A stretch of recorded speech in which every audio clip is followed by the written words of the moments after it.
आदाब नाज़रीन, आप सभी का इस्तकबाल है मुल्क की बात में। मैं हूं आपके साथ शैलजा त्यागी। खबरें शुरू करने से पहले एक नज़र सुर्खियों पर। पीएम नरेंद्र मोदी ने कोरोना के हालात से निपटने के लिए मीटिंग बुलाई। इस आला सतही मीटिंग में कोरोना के BF.7 वेरिएंट को लेकर बात की गई। वहीं इसके अलावा उत्तर प्रदेश, कर्नाटक, दिल्ली और उत्तराखंड जैसी रियासतों में भी मीटिंग बुलाई गई। इन बैठकों में कोरोना से निपटने के इकदामात पर चर्चा हुई। सरकारों की ओर से ये कहा गया है कि कोरोना के ज्यादा मामले वाले ममालिक से आने वाले लोगों की जांच की जाएगी। चीन में कोरोना वायरस के भयानक रूप को देखते हुए भारत में भी चौकसी बढ़ा दी गई है। इंडियन मेडिकल एसोसिएशन ने अपील की है कि लोग फौरी तौर पर कोविड गाइडलाइंस पर अमल शुरू कर दें। एक एडवाइजरी में IMA ने कोविड से बचने के लिए जरूरी कदमों के लिए एक लिस्ट जारी की है, जिसमें सभी आवामी मकामात पर फेस मास्क पहनना, दूरी बनाए रखना, साबुन और पानी या सैनिटाइजर से हाथ धोना शामिल है। IMA ने आवामी तकरीब जैसे शादी, सियासी या आवामी बैठकों और इंटरनेशनल यात्रा से बचने की भी सलाह दी है। साथ ही लोगों से बुखार, गले में खराश, खांसी, लूज मोशन वगैरह जैसे किसी भी अलामात के मामले में डॉक्टरों से सलाह करने और जल्द से जल्द एहतियाती खुराक समेत कोविड टीकाकरण कराने की अपील की है। वहीं कोरोना के खतरे को देखते हुए लोकसभा में भी मास्क पहनना जरूरी कर दिया गया है। लोकसभा स्पीकर ओम बिरला ने सांसदों से मास्क पहनने और कोविड के बारे में बेदारी फैलाने की सलाह दी है। माननीय सदस्य, मैं आपका ध्यान विश्व के कतिपय देशों में कोविड-19 महामारी के पुनः सक्रिय होने की ओर आकर्षित करना चाहता हूं। कोविड-19 के पिछले अनुभवों को देखते हुए हमें निरंतर सतर्कता और सावधानी रखने की आवश्यकता है। सरकार ने भी तत्परता से कदम उठाते हुए पूरे देश को कोविड-19 से संबंधित आवश्यक सुरक्षा उपायों के पालन करने की सलाह दी है। मेरा आप सभी माननीय सदस्यों आग्रह है, हम सभी उन सुरक्षा उपायों का पालन करें, मास्क का प्रयोग करें तथा इस संबंध में जन जागरूकता फैलाने में अपना योगदान दें। मेरा विश्वास है, जैसे हमारे देश ने पहले भी सामूहिक प्रयासों से कोविड-19 पर विजय प्राप्त की थी, हम आगे भी उसी प्रकार से इस महामारी को रोकने में सफलता प्राप्त करेंगे। मरकजी वजीर सेहत मनसुख मांडविया ने सदन में कोरोना के हालात पर बयान दिया और कहा कि कोरोना से लड़ने को भारत तैयार है। वैश्विक स्वास्थ्य के लिए एक खतरा पैदा कर दिया है, जिसने लगभग हर देश को प्रभावित किया है। पिछले कई दिनों से पूरी दुनिया में कोविड-19 के केसों में वृद्धि दर्ज की जा रही है, लेकिन पिछले एक साल में भारत में कोविड केसों में सतत कमी दर्ज होती रही है। वर्तमान में प्रत्येक दिन औसतन 153 कोविड के नए केस पूरे देश में दर्ज हो रहे हैं, जिसके सामने पूरी दुनिया में प्रतिदिन 5,87,587 लाख कोविड के नए केस दर्ज हो रहे हैं। Japan, South Korea, USA, France, Greece, Italy जैसे देशों में कोविड-19 के केसों में और कोविड से मृत्यु की संख्या में सतत वृद्धि देखी जा रही है। पिछले कई दिनों से मीडिया में भी चीन में बड़ी तादाद में कोविड के केस और कोविड मृत्यु की खबरें छप रही है। माननीय प्रधानमंत्री जी के नेतृत्व में स्वास्थ्य एवं परिवार कल्याण मंत्रालय ने proactive, pre-emptive, all of government and all of society approach के साथ शुरू से ही कोविड-19 महामारी का मैनेजमेंट किया है। चीन में कोरोना के बढ़ते खतरे को देखते हुए आम आदमी पार्टी के राज्यसभा सांसद राघव चड्ढा ने चीन से आने वाली फ्लाइट पर फौरी तौर पर रोक लगाने की मांग की है। इस मुतालिक उन्होंने राज्यसभा चेयरमैन को खत भी लिखा है। इसमें उन्होंने क्वेश्चन आवर्स के दौरान इस मुद्दे पर चर्चा कराने की मांग की है। उनका कहना है कि चीन में कोरोना का विस्फोट भारत के लिए अलार्मिंग सिग्नल है। हमें फौरन चौकन्ना होने और कोरोना से निपटने के लिए इकदामात करने की जरूरत है। वजीर सेहत से मिले खत पर कांग्रेस लीडर राहुल गांधी ने बयान देते हुए कहा कि बीजेपी हमें रोकने के लिए बहाने बना रही है। कश्मीर तक जाएगी। अब इन्होंने नया आइडिया निकाला है। मुझे चिट्ठी लिखी कि कोविड आ रहा है, यात्रा बंद करो। कोविड आ रहा है, यात्रा बंद करो। अब भैया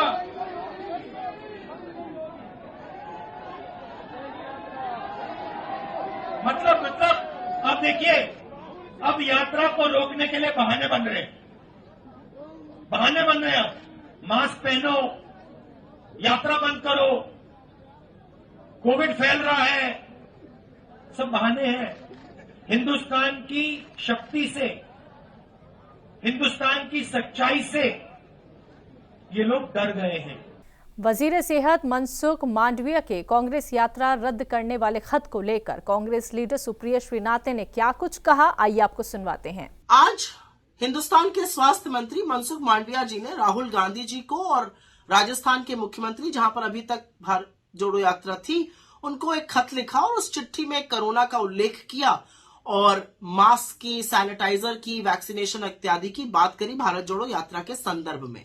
पते की बात यह है कि यह चिट्ठी मनसुख मांडविया जी ने उस पत्र पर आधारित करी है जो भाजपा के राजस्थान के सांसद पीपी चौधरी जी ने स्वास्थ्य मंत्री को लिखा था और कोरोना का और भारत जोड़ो यात्रा के संदर्भ में कुछ चिंताएं जाहिर करी थी। तो पहली बात तो चिट्ठी भी भाजपा के सांसद के आधार पर लिखी गई है और वो प्रेषित कर दी गई है आगे।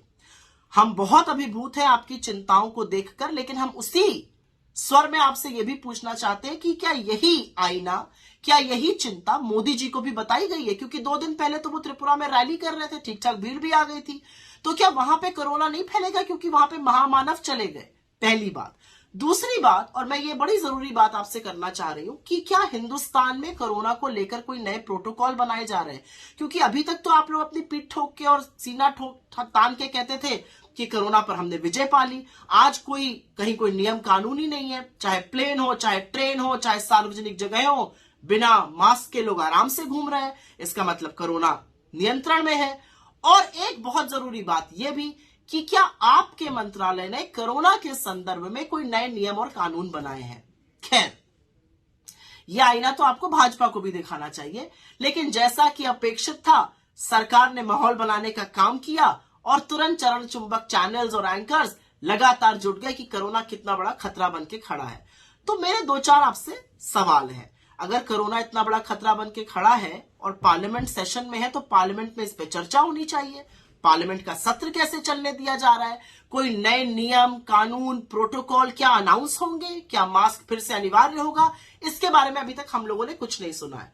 और असलियत तो यह है कि जब कोरोना काल था, तब तो आप नमस्ते ट्रंप करा रहे थे और चुनी हुई सरकार मध्य प्रदेश में गिरा रहे थे।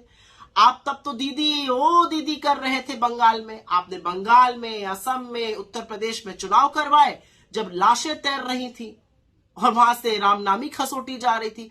अब आपको कोरोना की चिंता याद आ गई। ये कुछ नहीं है, ये भारत जोड़ो यात्रा को देखकर भारतीय जनता पार्टी की अंदर की जलन और द्वेष है। लेकिन आप कुछ भी कर लीजिए, कितनी भी बाधाएं लगाने का काम करिए, जो अपूर्व जन स्नेह और जन समर्थन हमें मिल रहा है, उसके बारे में आप कुछ कर नहीं पाइएगा, ये याद रखिएगा। मैं सिर्फ इतना कहना चाहती हूं, संविधान की शपथ लेकर आप एक मंत्री बने हैं, भाजपा के इशारों पर नाचने वाली कठपुतली मात्र बन के मत रह जाइए। भारत जोड़ो यात्रा को कोई ताकत रोक नहीं सकती है।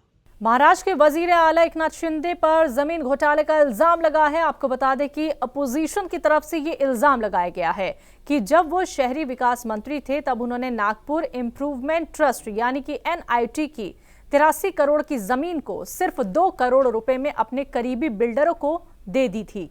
इसी जिम्न में शिवसेना लीडर आदित्य ठाकरे की क़यादत में अपोजिशन लीडरान ने विधानसभा की सीढ़ियों पर महाराष्ट्र के वजीर आला एकनाथ शिंदे के खिलाफ नारेबाजी की। वहीं अपोजिशन ने इस मामले पर सीएम शिंदे से इस्तीफे की भी मांग की है। वहीं सीएम शिंदे ने इल्जामात को ठुकराते हुए कहा कि शहरी विकास मंत्री और सीएम के तौर पर किसी तरह की अनियमितता की कार्रवाई नहीं की।